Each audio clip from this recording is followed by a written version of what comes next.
This video is sponsored by Squarespace. Stick around until the end of the video to find out how you can make a scrumptious website. Hello everybody, welcome to Mike's Mic. Planes are currently skywriting my name above your city as Mike. Little Red Riding Hood, more like Little Red Serving Good. Sky roller check, helicopter pad, dropping off the buddy bag, money talk, yes I got the gift of gab, don't interject, don't intercept, you ain't on the jet, you ain't made a bitch with this kind of money yet. And don't get it twisted, it is floor length. We could get high in Miami.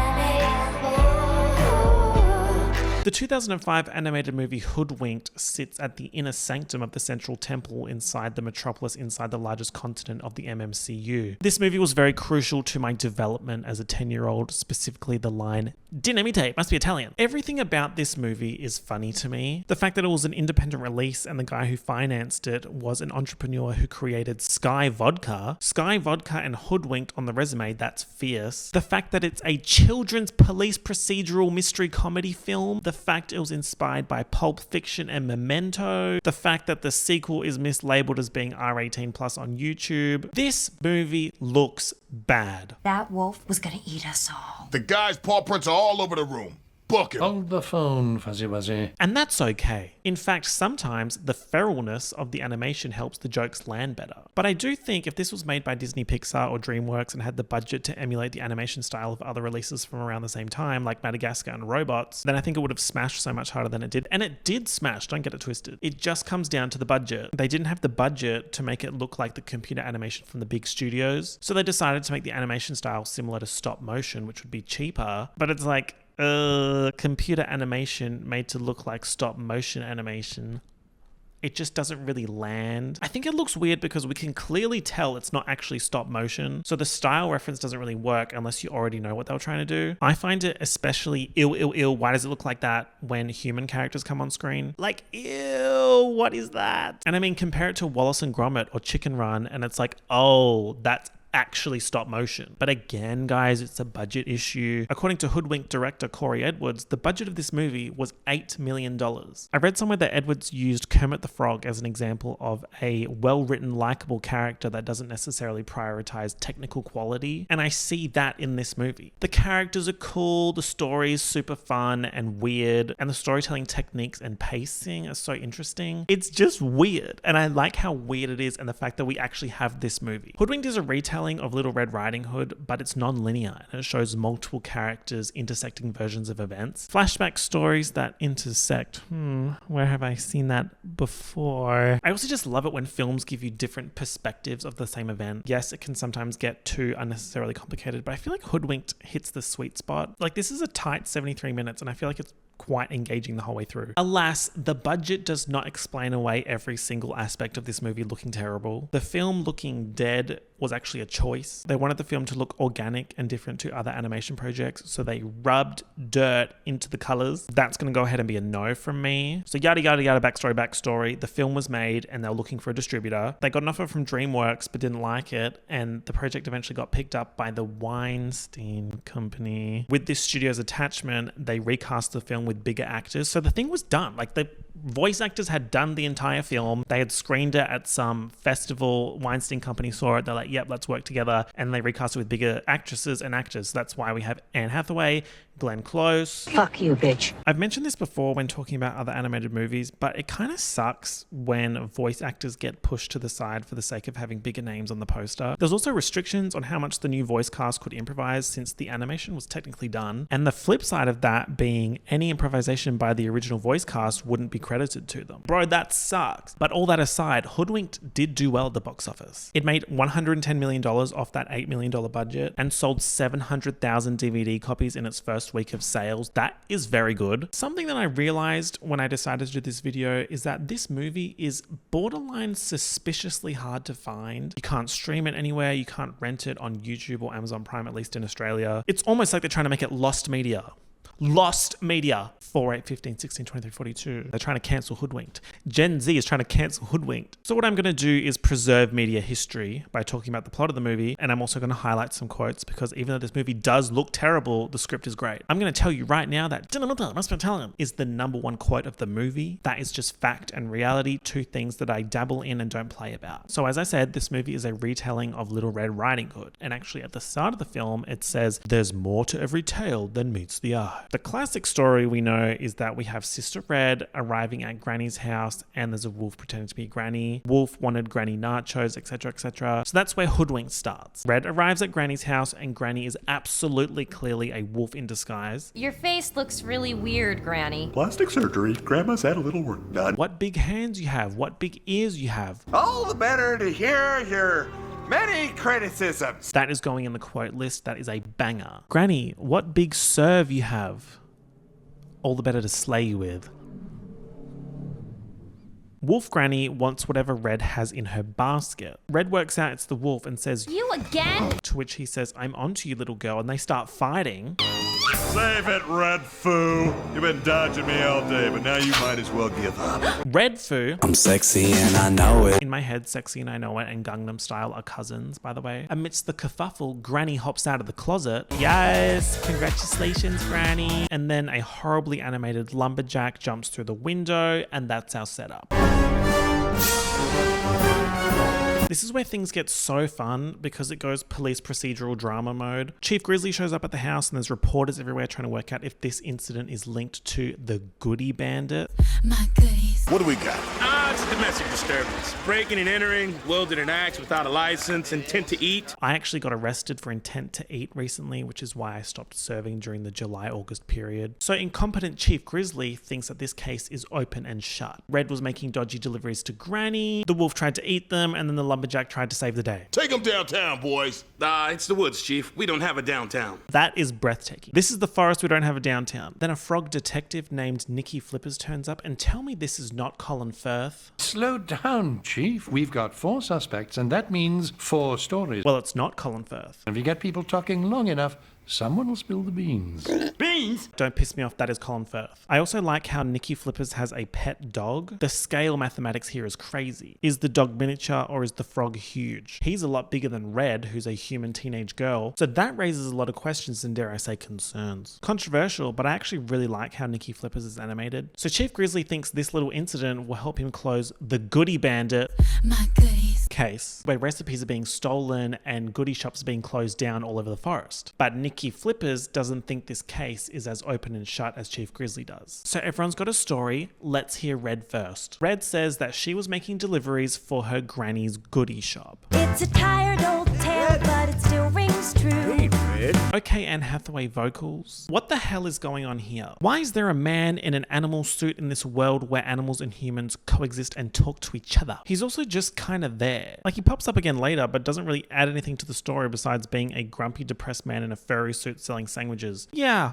Sandwiches. The Hoodwinked wiki describes him as the obese snack shack proprietor who for some reason wears a white tiger costume. Imagine getting whacked by the Hoodwinked wiki. So Red continues riding. She rides past a depressed lumberjack and she's singing her song, which is along the lines of, "Oh my god, every day of my life is the same. I hate it here. I want to leave the forest. This shit is so boring." Can someone show me a different day to take me away? Then a rabbit named Boingo jumps in her bike basket for a combo. Boingo. Boing, boing, boing, boing, boing, boing, boing. Boingo says that he worked for the Muffin Man, but the Muffin Man had to close up shop because somebody stole his recipes. Did somebody say Goody Bandit? My goodies. This Goody Bandit My goodies. has everyone closing up shop. Even this store that has longer hours on weekends and holidays compared to weekdays. I could not believe it. Red calls Granny like, "Oh my god, this Goody Bandit My goodies. could steal your recipes. I'm going to take your recipe book up the hill to your house for safekeeping." But Granny's kind of like, "No, don't do that. That's too scary for you. You're a little child in the forest." Anyway, I got to go by. Red's pissed. She's mad about how everything is too dangerous for her to do. The world is too dangerous for me.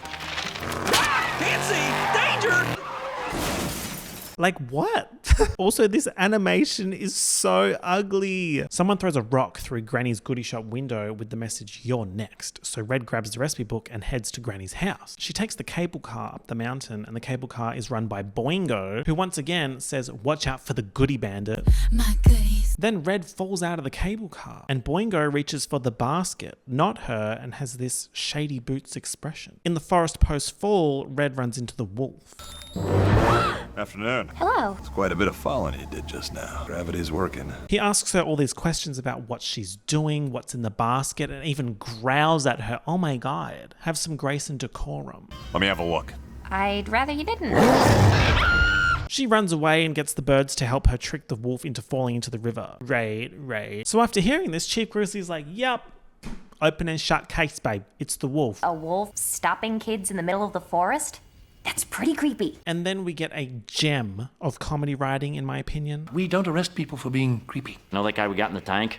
The creepy one? Yeah, better let him go. Like, that is absolutely giggle material. So Red keeps going up the mountain to Granny's house, and she runs into a singing goat, like, "Hey, Mr. Goat, where's Granny Puckett's house?" Granny Puckett. Could you stop singing for one moment? No, I can't. This type of shit I feel like is very funny to kids, like, oh my god, a singing goat that can't stop singing. And I also see the appeal there. He says that he can't stop singing because a mountain witch put a spell on him 37 years ago. Okay, cool, so witches exist in the HCU, good to know. That's right. You just talked! Did I? Did I? Did I? Did I? Did I? Did I? Did I do? Did I? Also, Red looking at the camera here is a good example of what I was saying about the attempted stop motion effects not really working. It's just bleh.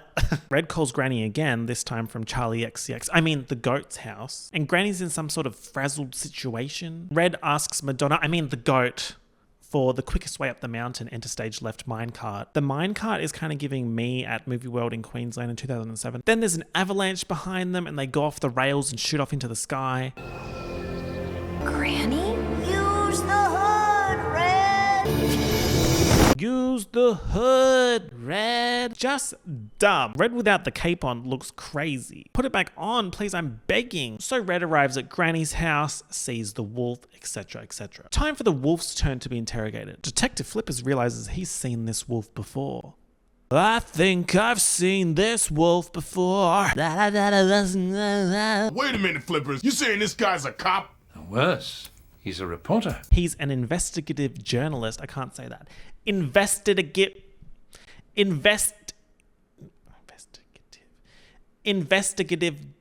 journalist. He's an investigative journalist that Flippers crossed paths with during the Stiltskin case. You were snooping around for a lead on his real name. That was close, too. I was gonna go with Greg. Greg Stiltsky. The wolf's name is Wolf W. Wolf, by the way. Red is Red Puckett and Granny is Granny Puckett. Big implications, large implications. Are there no other grandmothers in town? Oh my god. Imagine for a second you're a grandmother and there's another grandmother in town whose government name is Granny. That would piss me off so bad. I'm an investigative journalist. You've probably read my column, Facts and Fairy Tales. On this Once Upon a Time's screenshot, is it saying the cost of the paper is 16 leaves, no trees? Do they have currency in the HCU? I mean, there's all these goodie companies that are shutting down because of the goodie bandit.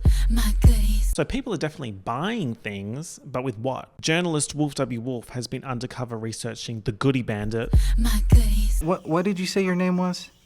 Shaw, Rick Shaw, I'm in from Japan. There's that weirdo human guy in the suit again. He works the sandwich van, which is a frightening concept because of what is in the sandwich in this town where the humans and animals coexist and talk to each other. Wolf starts getting suspicious of Red, and he and his photographer Twitchy tail her. Twitchy, you scared me. Hey, boss, call my page. I beeped on your beeper. You get my beep? Twitchy, you gotta calm down. I love Twitchy, okay? He's so over the hedge hammy, and even also towards the end of the movie, which I'll point out. Undercover, got it. Yeah, nobody sees, nobody knows. Click, click. You ever thought about decaffeinated coffee? I don't drink coffee. Wolf W. Wolf hits up one of his sources for intel, who says that Red takes the cable car to Granny's up the mountain. The concept of these sheep being functioning members of society, yet also cattle, it gives me pause. Several things are giving me pause here, as you can see. I'm basically quadrupedal from all these paws. Right. www World Wide Web Wolf W. Wolf follows Red up the mountain and overhears her saying, Granny's recipes. evil plan.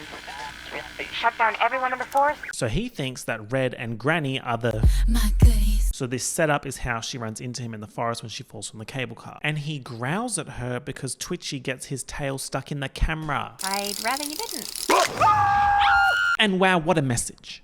It just goes to show you never know what people are going through. So Red runs off and then we get this, which is such excellent situational comedy to me. We'll never catch her. Taxi! Also, did you guys know that Hoodwinked was actually part of Charlie XCX's Brat rollout? Get back here, you little brat!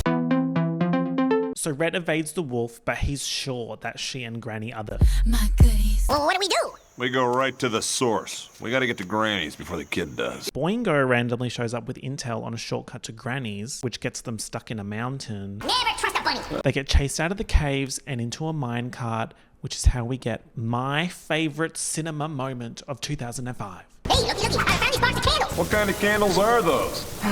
Bean on meat cane. Must be Italian. That was life-changing. If 10-year-olds were allowed to get tattoos, I would have gotten tattooed onto my forehead. That and I have a big head and little arms from Meet the Robinsons. We also see Red and Beyonce, the goat, going past in the background. Intersecting storylines. Oh, Lost Season 1, don't make that face. Wolf W. Wolf and Twitchy throwing the dynamite out of the cart is how the track blows up, which sends Red into the sky. Use the hood, Red. Beautiful continuity. They go to Granny's, but she's not there. Wolf W. Wolf dresses up as Granny to try and catch Felon Red. When Red arrives at the house, Wolf throws Twitchy into the closet, and Granny's already in there tied up. And isn't that just so interesting? For a reporter, you sure have a strange way of doing your job. What can I say? I was raised by wolves. So dumb. Time for Lumberjack Kirk's version of events. For some reason, this character mega shits me. I think it's the fuck-ass movement animations coupled with the eyelashes. Like, I'm literally enraged looking at him. This guy's a loon. Watch it, Chief. My mama's half loon. Kirk's story is that he's an actor. His dream is to travel the world in a yodeling group. His non-acting job is that he drives a schnitzel truck. Schnitzel, the favorite treat for little girls and boys to eat. What the hell? Schnitzel. My schnitzel truck. It's been pillaged. Like, yeah. Okay, sure. Schnitzel. Do kids still get around that? Like, I ate that shit up, but look, would a 10-year-old still find that funny now? I feel like 10-year-olds now are writing slurs into Dress to Impress that are getting turned into hashes. Schnitzel. Shady Bunny Boingo is also there saying, oh my god, if only someone opened a giant goodie shop that we could all work for and be happy. Kirk auditioned for a role in a Bunyan Cream commercial, which apparently is a very relevant issue in the HCU. In said audition, he's supposed to be a fearless lumberjack, but in reality, he is in fact very fearful. So when he gets a callback from the producers after the Schnitzel van takedown, they suggest that he go chop some wood in the forest to get in character. Find an axe, start swinging, okay? I gotta be in a circle wipe across town. I'll see you at 10, all right? So he gets to chopping and finds a huge tree to chop down to find his inner woodsman, which he chops down and it rolls down the hill after him, propelling him into Granny's house. So that's how he arrived on the scene. He's not really doing much besides pissing me off. So one suspect left, Granny. Granny's been lying. She's got a secret. I noticed you have 3 G's tattooed on the back of your neck. She is an extreme sports competitor that goes by Triple G. Okay, script flips. The fearless woodsman is in fact very fearful, and the grandmother is actually a fearless extreme sports competitor. This frame of Granny on the phone zooming out to show what we previously assumed were knitting needles are actually skis. At the end of the day, to assume is to make an ass out of you and me. So Granny didn't want Red to visit because she was busy shredding snow on the mountains. So what's the dizzle, Grizzle? You ready to floss that hill, player? Full shizzle. Bloody Boingo's on the mountain too, and so are these shady European competitors who work for the... My goodies. Shady European competitors. Ooh, that is so pitch perfect too. Elizabeth Banks, I've got your tea. Yo, Granny! Yo, Granny! The fucking animation here kills me, like the stretch by... This is when Red calls Granny from Lady Gaga, the goat's house. Oh, the Matrix, you'll always be famous. So Granny races against the evil Europeans. They defeat her and she overhears that they're now going after Red. So she throws some explosives at the mountain, triggering an avalanche and riding said avalanche down the mountain, winning the race in the process and parachuting into the air. This is how she ends up in the sky. CC, use the hood, Red. When she lands in her chimney, her parachute gets stuck in the fan, which is why she's tied up when Wolf W. Wolf and Twitchy get there. After finding out that old mate Granny is Triple G, Red's mad that Granny demanded that Red live this little forest life while she's been out shredding, so Red goes for an emotional walk. Hey, look, it's Little Red. No, it's just some kid. She's not wearing the red hood. Let's hear some commotion for this original song that goes... Oh my god. Like, wow. Imagine that without the crunchy flop dirty animation. It would be Oscars, Oscars, Oscars. Also, Red needs to keep that damn hood on because that hair looks crazy. Red's thinking, oh my god, everything I know about Granny is a lie. If there are two things your granny doesn't do, it's lie and play extreme sports. If there's two things I don't do, it's lie and recap things inappropriately unhinged. While everyone's distracted, someone sneaks into Granny's house wearing Red's hood and steals the basket containing Granny's recipes. So who the hell is the... My goodies. Ah, the wolf did it. Talk about profiling. Red follows this hooded individual and discovers that it's bitch-ass Boingo. Bunny is a rider? No. Bunny is a felon. Police can't find him. He's the one that pushed Red out of the cable car. He sent Wolf W. Wolf and Twitchy in the wrong direction. He was there when the schnitzel van got schnitzeled. He had Granny sign the back of his evil plan checklist. I knew it. Never trust a bunny. Never trust a bunny. The police head down the mountain to catch Boingo, but the gang realizes that Boingo and Red would be heading up the mountain. Someone needs to rush after the police and tell them they're going the wrong way. And that, ladies, is when they give Twitchy coffee.